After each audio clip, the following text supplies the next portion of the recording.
In the realm of mobile gaming, there's no series quite as iconic as Angry Birds. After being released in late 2009, the series would go on to have 3 billion total downloads, 2 movies, several spin-offs, and a lot of merchandise. The level of success this game about birds and pigs led to is so immaculate that I can't even put it into words, but I'll try to show it as a visual. The last time I did a What Killed video, it was with my favorite tower defense series, Plants vs. Zombies. Here's the Google Trends graph for PvZ, and here's Angry Birds. Also, just for fun, let's put me here too. But unlike the story of Plants vs. Zombies, where the series suffered from an overall decline caused by stale releases and simply how popular it was before, the Angry Birds series was largely killed with one bad decision. That being, the games being pulled directly from the App Store. At least, that's what most people believe, but the series actually had a pretty significant decline before that. In this video, I'm gonna go through the history and see the series of events that led to the downfall of one of mobile gaming's biggest icons. In 2003, 3 Finnish university students, I'm not pronouncing these, entered a mobile game development competition at an event called the Assembly Demo Party. They basically partook in an early 2000s version of a game jam, and they made this game called King of the Cabbage World. They ended up winning the whole event, and this led to them starting a gaming company called Reload. The game itself ended up getting sold to a company called Sumia, and being renamed to Mole War. 2 years passed, and Reload finally got its first round of investment, and the company was renamed to Rovio Mobile. They worked really hard to release a lot of games, but nothing quite worked out. That is, until 2009, when in December of that year they'd released their magnum opus, the very first Angry Birds game. It may have taken 6 years and 52 games, but they finally did it. Angry Birds was the most popular game of its time, and like its contemporaries, it follows a simple gameplay loop with a lot of replayability. Basically, you have some birds, and you use them to break buildings to kill pigs.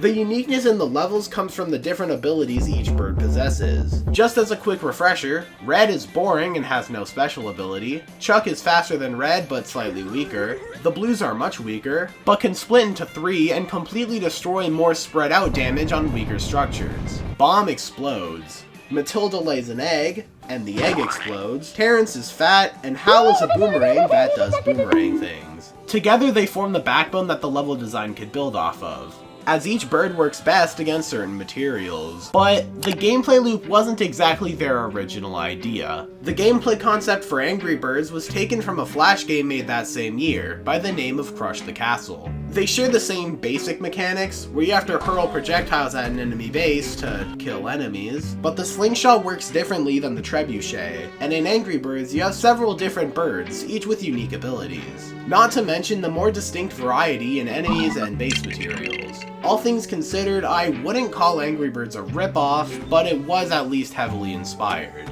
With Rovio finally securing a hit, they decided to take the obvious route and milk the Angry Birds series for all it's worth. By 2011, they'd already planned out the movie. And from 2010 to 2013, 8 different Angry Birds games were released, including some of the most iconic games in the series, like Seasons, Rio, Space, Star Wars, and Bad Piggies. A game that focused on the titular antagonists and has you creating these egg-stealing contraptions. And they also decided to become a video game publisher rather than making the games themselves. But the biggest thing they did when it came to profits was merchandise. When you make a game that revolves around little cartoon birds attacking little cartoon pigs, it's only a matter of time until people want to buy said characters. In 2013, Rovio made $213 million, and roughly half of that income came from merchandise sales and licensing. Literally everyone owned at least one plushie. Even I still have a few lying around. The next year was where things started to stagnate a bit. This year gave rise to a lot of new up-and-coming mobile games, and the Angry Birds series is now 5 years old. But Rovio still had some tricks up their sleeve to avoid falling out of relevance. They decided to take more risks with the series, and started to branch out. In late 2013, they released Angry Birds Go, a racing game that's completely different from the usual Angry Birds formula. And while that game didn't do quite quite as well as expected, they decided to try to completely flip the script of the series with Angry Birds Epic. This is where I'd say the series peaked. Maybe not from a cultural relevance perspective, but just with the scope and quality of the game. While the older games focused on the simple arcadey nature of the gameplay loop, Angry Birds Epic is a turn-based RPG that uses the Angry Birds characters to create a fun atmosphere.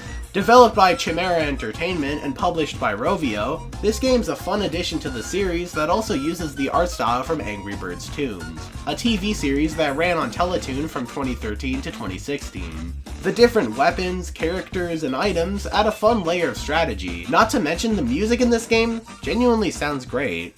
Unfortunately though, Angry Birds Epic wasn't as big of a success as Rovio had hoped for, and 110 people were laid off as a result of low profits from their recent endeavors. Those two games still got a ton of downloads, but I guess they just weren't too profitable. By the end of the year, Rovio profits were down 73%. Which caused them to lay off another 260 employees the next year. Then they chose to get back to basics, with Angry Birds 2. Ignoring the fact that this isn't the second Angry Birds game, Angry Birds 2 was a solid continuation of the original. There are new level gimmicks, and the art style was modernized, all the while keeping the same general gameplay as the first. But that year they'd also go more far out than ever. After seeing those bubble shooting games on Facebook, Rovio realized that they were incredibly profitable, so they made a spin-off called Angry Birds Pop. This game has you shooting colored balls to remove other colored balls. On its own, it's just a mediocre puzzle shooter with an Angry Birds skin. But what's more interesting to see is that this is the direction where Rovio will soon be heading. In 2016, the Angry Birds movie was released. Critically, it wasn't insanely well received, as it seems like just another generic video game movie. But it did well financially, making $352 million at the box office. Those are some pretty big numbers, so it was only a matter of time until a second movie would be made. That same year, they released 2 more games. Some pinball-like game, Angry Birds Evolution, which used the designs from the movie, and Angry Birds Blast. It's a match 3 game. Yup, they saw Candy Crush and just went, "We can do that." And they did in fact do that. We got a few more uninspired games in 2019, but we also got the second Angry Birds movie. I'd say it was a pointless cash grab that only reinforced my belief that Rovio is now solely in it for the money, but this movie was actually surprisingly decent, and it feels a lot more inspired than the first film, being a solid take on the heist movie format. Now we finally have their most recent blunder. Around mid-2019, Rovio had internally decided to stop updating their older Angry Birds titles. All of their older games were then removed without warning. After it finally started gaining attention the next year, they released a statement saying they just stopped updating the older Angry Birds games due to them wanting to focus on newer games rather than just performing maintenance on older titles. This sounds fair enough, but that means that the older Angry Birds games would no longer be compatible on the newest devices. While I can definitely sympathize with Rovio, as it can be annoying to be solely known for something you've done so long ago, allowing the games to become unavailable isn't something they should have even considered. From an outsider's perspective, it just appears that Rovio was purposely removing the older games to force people to play their newer, arguably worse games. And limiting someone's options isn't something to be taken lightly. Halfway through 2021, Rovio put out another, more revised statement, providing some reasons why the games were taken out of circulation, saying they wanted to focus on making newer and better games rather than updating games on an outdated engine. They ended it off by saying they'll work on bringing some of the classic Angry Birds games back. And on the last day of March 2022, they re-released Angry Birds Classic. This is a remake of the original game, and while it's a faithful remake, we're still missing many of the older Angry Birds sequels, like Space, Season, Star Wars, or Epic. The only one of these games to get relisted was Bad Piggies, which is pretty cool, but give us the other ones. Currently, Rovio's in some pretty hot waters, not only with the fan base, but also with the law? Yeah, so as it turns out, they were collecting the data of underage children. Whoopsie. So what killed Angry Birds?